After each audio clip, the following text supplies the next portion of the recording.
Bismillahirrahmanirrahim. Assalamualaikum warahmatullahi wabarakatuh.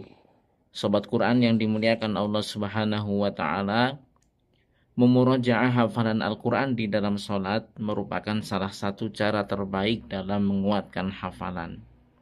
Setiap penghafal Al-Quran pasti bisa merasakan manfaat luar biasa dari membaca hafalan di dalam sholat ini. Selain membuat hafalan semakin melekat dengan kuat, membacanya di dalam sholat juga membuat seseorang merasa semakin dekat dengan Robnya. Maka, tidak heran jika mereka yang sudah terbiasa membacanya di dalam sholat pasti akan selalu merasa ketagihan, karena mereka sudah benar-benar merasakan nikmatnya. Membaca 1 atau 2 juz dalam sekali sholat bagi mereka bahkan bukan lagi menjadi sesuatu yang melelahkan, tetapi justru memberikan kenikmatan tersendiri. Jika kita membaca sejarah salafus soleh tentang kesungguhan mereka dalam berinteraksi dengan Al-Quran, niscaya salah satunya akan kita dapati bahwa banyak di antara mereka yang mampu berlama-lama membaca Al-Quran di dalam sholatnya. Imam An-Nawawi di dalam At-Tibyan fi Adabi Hamalatil Quran, beliau menyebutkan tidak terhitung banyaknya mereka yang bahkan mampu menghatamkan bacaan Al-Quran dalam 1 rakaat sholat. Misalnya, beliau menyebutkan di antaranya Utsman bin Affan radhiyallahu an, Tamim Ad-Dari radhiyallahu an, dan Sa'id bin Jubair radhiyallahu an. Mereka mampu melakukannya bukan hanya karena kesungguhan mereka berinteraksi dengan Al-Quran, tetapi juga karena kenikmatan luar biasa yang bisa mereka rasakan. Namun, untuk terbiasa memurojaah hafalan Al-Quran di dalam sholat itu juga tidak mudah. Betapapun seorang penghafal baru hanya sekali atau 2 kali membacanya di dalam sholat, mereka sebenarnya sudah bisa merasakan efek positif yang luar biasa terhadap hafalannya. Setiap penghafal Al-Quran pasti menginginkan masing-masing dirinya bisa istiqomah untuk mengulang hafalannya di dalam sholat. Tetapi karena mereka tidak mau berjuang untuk membiasakan dirinya, akhirnya mereka tidak dapat senantiasa mencicipi kenikmatan luar biasa tersebut.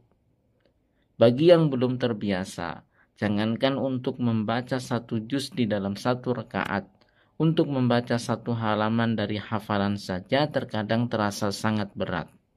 Dan terkadang yang dibaca tiada lain hanyalah surat-surat pendek di dalam juz amma saja. Tentunya bukan sesuatu yang salah walaupun yang dibaca adalah surat-surat pendek. Namun bagi seorang penghafal Al-Quran, membaca hafalan surat-surat atau ayat-ayat lainnya di dalam sholat ini juga sangat penting dan tidak boleh diabaikan. Semuanya punya hak untuk dibaca di dalam sholat.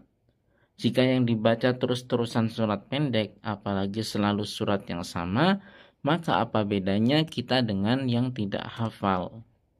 Memang tentunya tidak mudah untuk membiasakan diri membaca hafalan di dalam sholat. Namun bukan berarti karena tidak mudah itulah akhirnya Anda sama sekali tidak mau berusaha. Justru jika masalahnya adalah karena tidak biasa, maka mau tidak mau Anda harus belajar membiasakannya. Jika Anda malah tidak mau belajar membiasakan diri, sampai kapanpun Anda tidak akan bisa merasakan nikmatnya istiqomah mengulang hafalan di dalam sholat.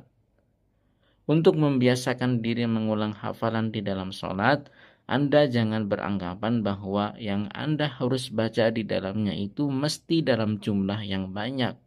Tidak. Bacalah hafalan Anda di dalam sholat secara rutin walaupun hanya sekedar 3 atau 5 ayat saja. Jika Anda sudah rutin membacanya walaupun dalam jumlah yang sedikit, maka lambat laun akhirnya Anda juga akan mampu membacanya dalam jumlah yang banyak. Maka jadikanlah fokus tujuan Anda adalah supaya terbiasa. Rutin membaca 3 ayat hafalan Anda dalam setiap sholat itu lebih baik daripada membaca 1 juz tapi sangat jarang Anda lakukan. Yang nikmat itu adalah ketika Anda sudah bisa istiqomah membacanya di dalam sholat walaupun baru mampu sedikit. Berkaitan dengan pentingnya membaca hafalan Al-Quran di dalam sholat ini, Rasulullah Shallallahu Alaihi Wasallam bersabda, wa idza qama sahibul Quran, jika seorang penghafal Al-Quran salat, faqara'ahu bil-laili wan nahar, lalu dia membacanya pada malam dan siang hari, zakarahu, niscaya dia akan senantiasa mengingatnya. Wa idza lam yakum bihi, namun jika dia tidak melakukannya, nasiyahu. Demikian pembahasan kita pada kesempatan ini. Mudah-mudahan ada manfaatnya dan kita akan sambung di kesempatan berbeda. Jika Anda memiliki pertanyaan seputar menghafal Al-Quran, silakan sampaikan di kolom komentar. Jangan lupa Anda klik like jika menyukai video ini, subscribe bagi yang belum, share seluas-luasnya, dan follow juga Instagram @sobatquran_id. Barakallahu fikum. Assalamualaikum warahmatullahi wabarakatuh.